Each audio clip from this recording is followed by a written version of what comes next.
Hello everyone. Today I'm going to show you how to use cheat engine to get a lot of gold and a lot of candy in a newly released game called Kabuto Park.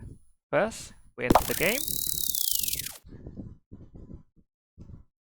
and then we go to shop.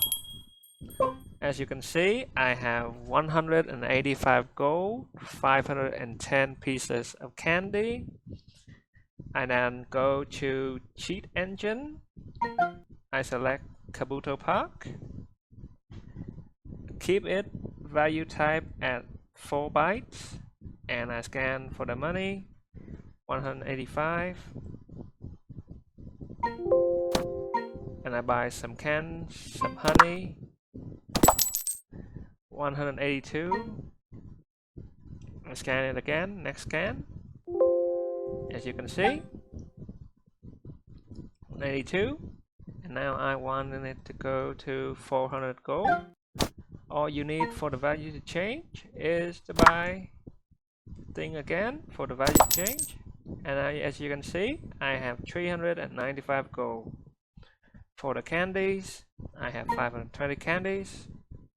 I go new scan, I input 520 candies and I use first scan, and then I buy candy,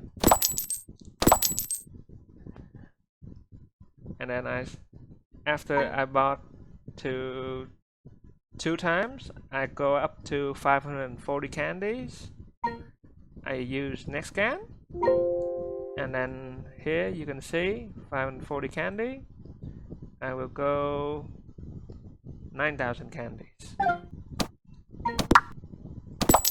and you can see 9,000 candy. Okay, that will be all for me, guys. Thanks for listening. Thanks for watching. See you next time.